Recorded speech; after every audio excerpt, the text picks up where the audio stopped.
Okay, it is now 11 o'clock p.m. Central Standard Time, March 19th, 2003, Tuesday. There was a thing that I found a while back, and it helped me come to terms when I lost my dear friend Anne last May. It comforted me and it helped me put things into perspective. I didn't write this personally. I don't know who did, and whoever did, I want to credit them, whoever they may be. Um, but it kind of reflects how my own personal spirituality is. I know I don't really do a whole lot of blogs where I talk about that, mostly because I believe that everybody's spiritual beliefs are theirs and theirs alone. And it's not a matter of, who's right or who's wrong. It's what's right and what feels right to you. That is right. I have a real hard time with the extreme left, extreme right. I'm one of those where, I go, hey, you know what? Wherever you believe that you'll go when you pass away, that's where you're going to go. I can't prove that my destination is what everybody's going to, experience. And I don't have the right to shove my beliefs down anybody's throat. However, I want to share this with you just so that you kind of get, a general idea of what my thought processes are and what my beliefs are, just to kind of put it out there. And not only that, but this kind of comforts me, so I need to light this.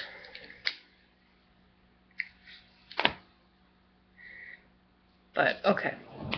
And the glass is going to be all kinds of, blocking out my eyes, but okay.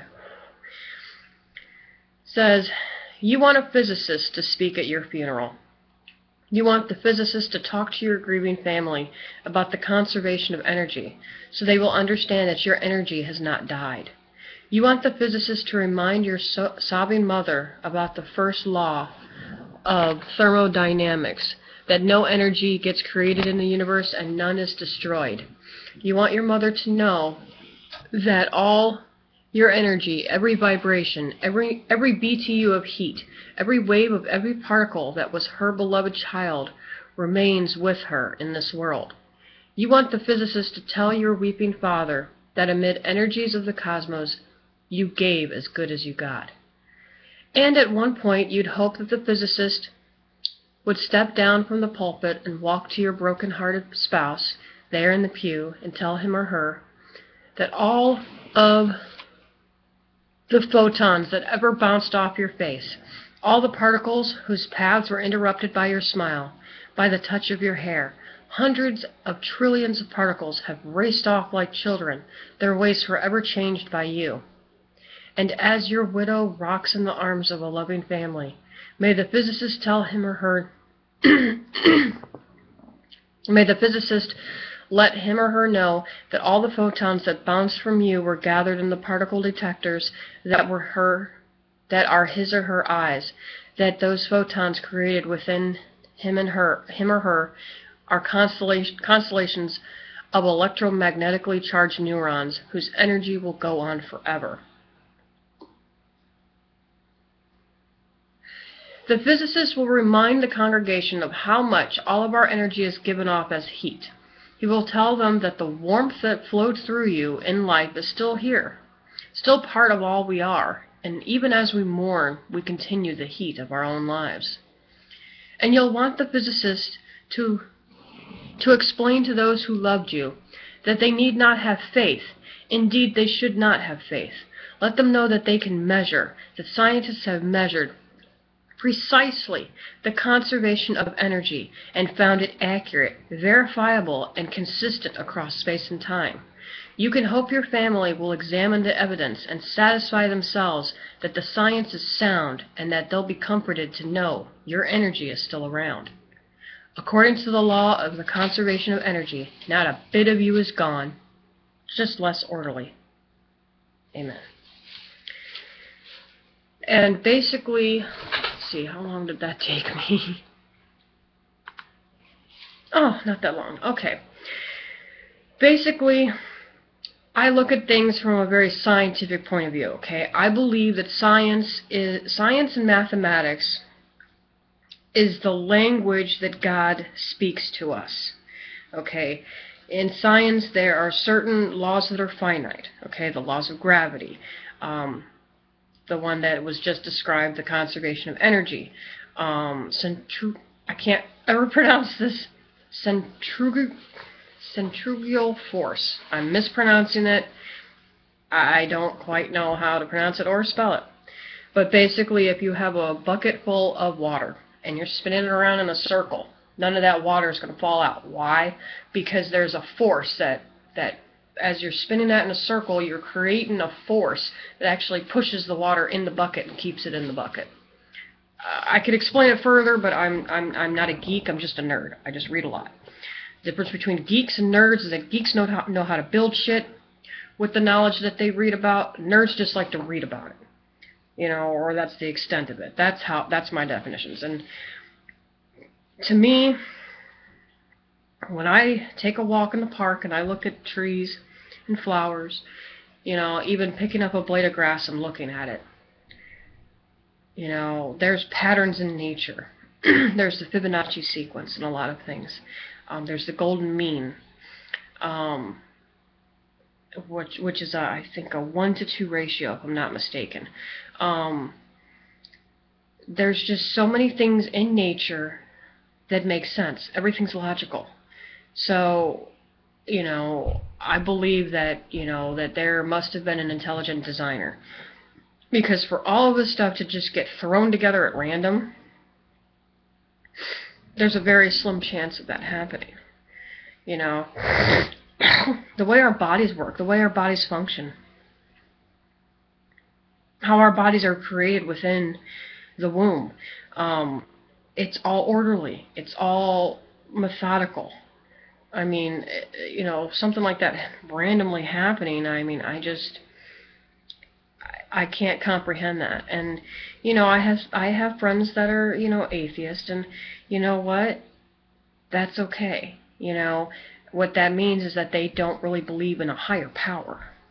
You know, they believe in taking charge of their lives, not, you know, throwing all the blame on, you know, on the devil, or getting mad at some entity that can't really be seen or heard or felt. You know, they believe in taking charge of their life, going, you know, I want to be a good person because I just want to be. You know, I believe in being nice to people because they're nice to me, and, you know, and that's fine. You know, I have friends that are Buddhists. I actually can relate to them a little bit easier because my belief system is very similar to Buddhism. I'm very much interested in Taoism, Taosim. Spelled with a T, but it sounds like a D. I don't know. It's very interesting. I have a lot of friends that are Christians. I was raised a Christian. My father was a Christian man. Very, very, very staunch Christian. But, you know, as the years went by, he became more open-minded and more accepting of people of other faiths and beliefs and lifestyle choices. And he would just tell them, hey, Jesus loves you, so I gotta love you. You know, and I was just like, I like your attitude, Dad. And he's like, what? He's like, God, Jesus said not to judge anybody. I don't want to judge anybody, because then I would be disobeying Jesus. You got a good point there, Dad. He was like, I don't really agree with what they're doing with their lives, but it's none of my business. Another good point, Dad. So, I mean, he was just, oh, he had a heart of gold. And, you know, I wish I could have done some weblogs with him so that, you know, you guys could actually see him. I do have some video clips, but they're on my hard drives back in Ohio. I might upload some, I don't know. It would take a lot of digging to get those out. But that's part 2. I'm not going to do a part 3. I know I used to do these videos in 3s. But that's pretty much it. It's been a very long day for me. I hope you guys are having a good week. My week's been kind of turned upside down now, so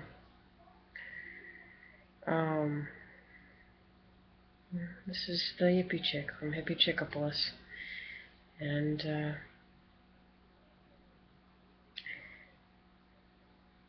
do me a favor. Don't have to do it, but just a suggestion.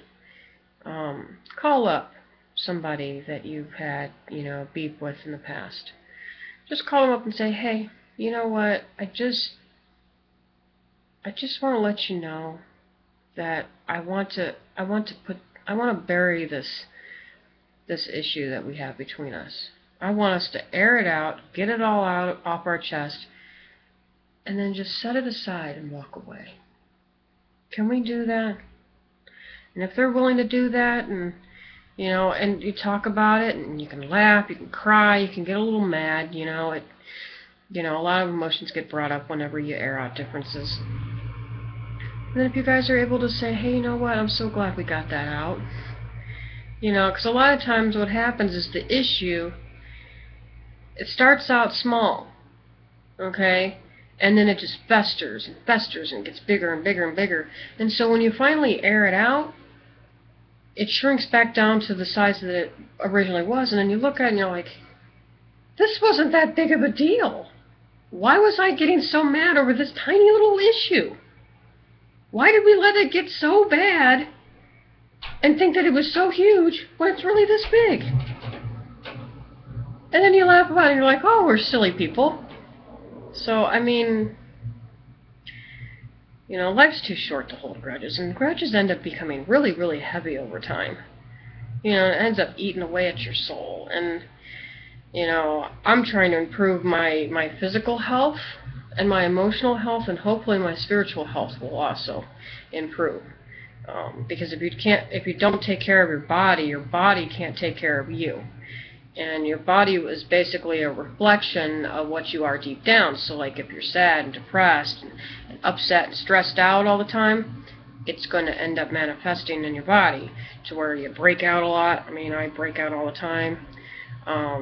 High blood pressure, I had to deal with that in the past, and today I had had my blood pressure really going nuts. Which is different things like that. Okay? People will resort to self-medicating, either, smoking cigarettes, drinking, drugs, going to the doctor and getting prescription medicine, stuff like that. Your body only will treat you as good as you treat it, is what I'm saying. So, that's pretty much it. I'm about to start sneezing, because I got some dust in my nose. But, y'all have a good night, and, I will update again some other time. I just don't know when. Peace.